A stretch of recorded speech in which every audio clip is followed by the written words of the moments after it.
श्री स्वामी समर्थ। मी Pranjali. 13 February 2024 रोजी आहे माघ गणेश जयंती।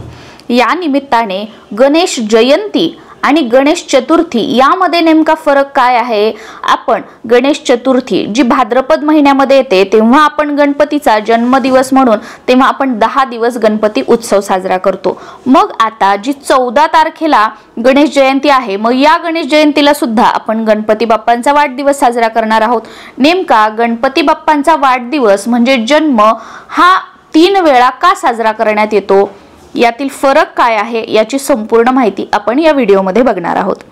श्री गणेश लहरी ज्या दिवशी प्रथम पृथ्वीवर आल्या म्हणजेच ज्या दिवशी श्री गणेशाचा जन्म झाला तो दिवस होता माघ शुद्ध चतुर्थी।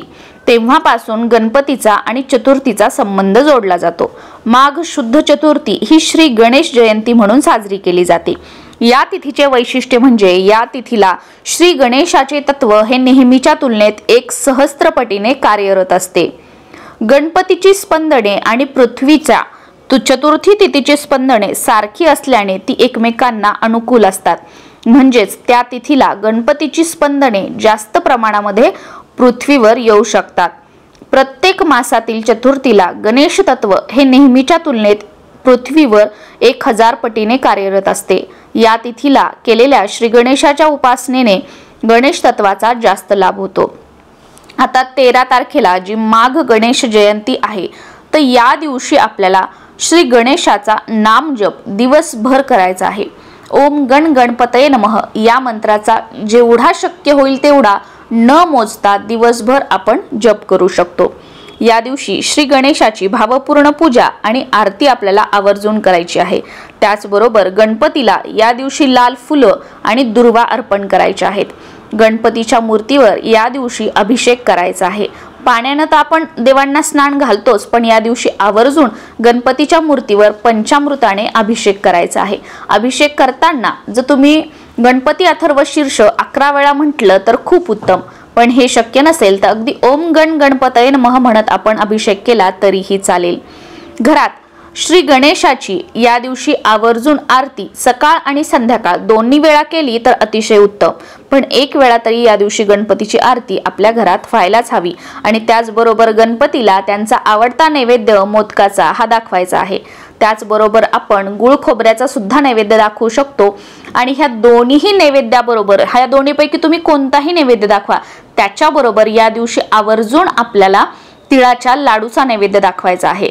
कारण ही माघ गणेश जयंती ही तिलकुंद चतुर्थी म्हणून सुद्धा ओळखली जाते। या दिवशी तिळाला अतिशय जास्त महत्त्व आहे, त्यामुळे गणपती बाप्पांना तिळाच्या लाडूचा नैवेद्य किंवा तिळाच्या पोळीचा नैवेद्य आपल्याला दाखवायचा आहे। आणि त्याचबरोबर या दिवशी तिळदान सुद्धा आपल्याला करायचं आहे। देवतांच्या विविध उपासनांपैकी कलियुगातील सर्वात श्रेष्ठ तसेच सोपी, सुलभ आणि देवतेशी सतत अनुसंधान साधून देऊ शकणारी अशी एकमेव उपासना म्हणजे देवतेचा नामजप।